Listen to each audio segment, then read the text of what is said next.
Saran kepada teman-teman kreator YouTube yang jumlah penonton videonya masih sedikit, tetap fokuslah kepada ketiga poin ini. Ketika upload video berdurasi panjang di atas 10 menit, ada konsekuensi logis yang wajar teman-teman ya. Jam tayang cenderung meningkat, jumlah penonton cenderung turun dari biasanya. Ketika kita upload video dengan durasi yang telah disesuaikan dengan materi, biasanya antara 4-10 menit, berpeluang jam tayang cenderung meningkat, jumlah penonton cenderung stabil, dan bahkan berpeluang meningkat. Kalau kurang yakin, silahkan dicek video teman-teman masing-masing. Ketika upload video berdurasi pendek, biasanya di atas 1 menit dan di bawah 4 menit, berpeluang jumlah penonton meningkat. Jumlah jam tayang cenderung datar, bahkan menurun. Itu semua konsekuensi logis yang wajar ya teman-teman sebagai channel kecil. Jadi jangan berkecil hati. Semoga teman-teman yang berhenti berkarya setelah menonton video ini semangat berkarya kembali. Di YouTube itu tidak ada faktor luck, tidak ada faktor keberuntungan. Semua mesti pakai strategi. Jadi meningkatkan performa video channel tidak melulu terpaku pada data analitik saja. Coba gunakan feeling dan logika kita.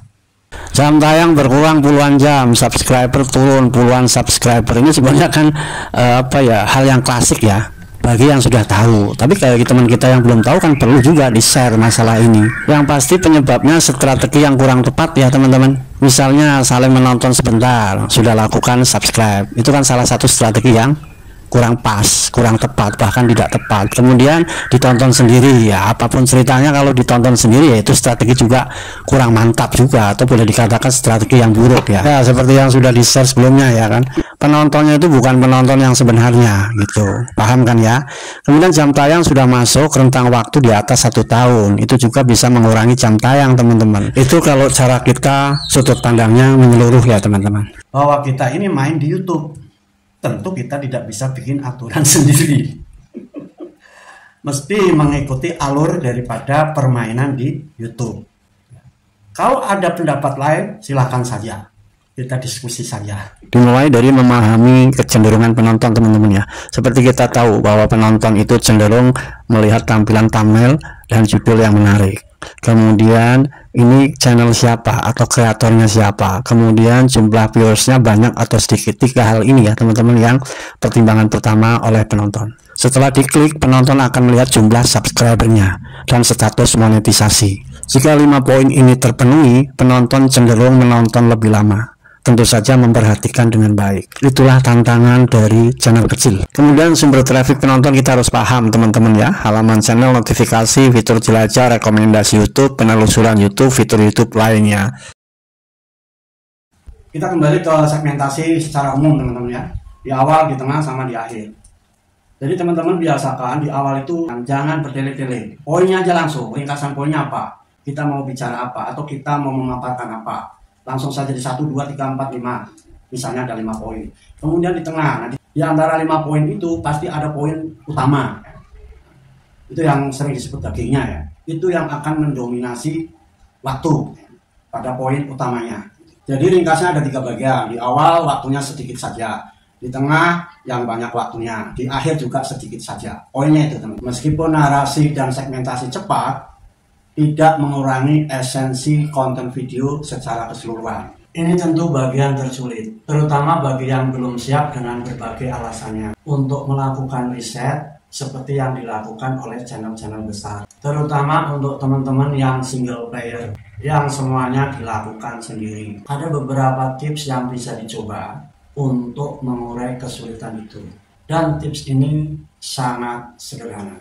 Judul dibuat singkat padat, tetap memiliki makna dalam 1 kalimat. Sisipkan 2 atau 3 kata kunci. Kata kunci tidak perlu berlebihan karena akan dianggap spam oleh sistem YouTube. Singkatnya, deskripsi yang dilengkapi dengan hashtag itu merupakan pengorganisasian agar audiens mendapatkan info awal, dan kedepannya video mudah ditemukan pada penelusuran dan pencarian. Deskripsi bisa dilengkapi topik timestamp urutan waktu, topik konten video, lengkapi dengan link video yang berkaitan. Pertanyaannya, bagaimana agar konten video lebih dinikmati oleh audiens? Isi narasi yang singkat padat tentunya lebih disukai oleh audiens. Ketika video berdurasi panjang di atas 8 menit dan pemaparannya detail, sisipkan video klip atau gambar terkait pada saat bernarasi menjelaskan poin-poinnya.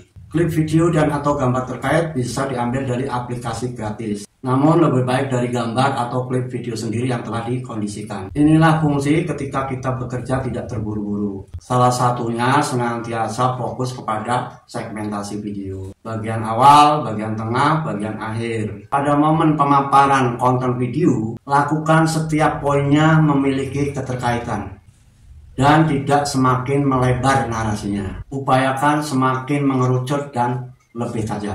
Beri waktu beberapa saat untuk audiens memahami dengan baik apa yang baru saja disampaikan atau dipaparkan atau ditampilkan. Pada momen ini sisipkan kalimat yang menarik atau tawaran yang menarik. Editing merupakan bagian penting pada konten video. Ketika kreator YouTube malas melakukan editing, sama dengan tidak melakukan upaya apapun untuk audiens menonton lebih lama. Tentunya audiens akan lebih respect kepada kreatornya ketika kreator itu senantiasa berupaya menyuguhkan yang terbaik. Sampai di sini, kelas kreator YouTube naik satu tingkat. Saat ini, video yang direkomendasikan ke lebih banyak audiens ditinjau dari 1. Rasio klik tayang dari tayangan, 2. Rata-rata durasi tonton, 3. Jumlah yang suka. Ada 3 sumber traffic yang patut untuk kita perhatikan: rekomendasi video, fitur jelajah, dan penelusuran YouTube, serta notifikasi. Mendapatkan penonton baru, penonton lama yang kembali, serta subscriber yang subscribe pada channel kita. Bukan dengan cara aneh hanya untuk meningkatkan jumlah penonton. Secara bertahap, angka pada jumlah penonton karena 3 poin ini. Hindari janji palsu teman-teman ya. Janji-janji yang tidak masuk di akal. Contoh, lakukan ini dalam 1 bulan pasti dimonet, itu tidak masuk akal ya. Dan semacamnya. Termasuk ketika kita memberikan komentar teman-teman ya. Kita menampilkan angka biru, padahal tidak seperti itu lama durasi tonton kita. Ketika cek dengan refresh di kolom komentar ya, refresh di scroll berkali-kali di kolom komentar, ternyata posisinya ada di bawah. Itu menunjukkan bahwa nontonnya hanya sebentar. Pastikan ya teman-teman agar tidak memberikan janji palsu.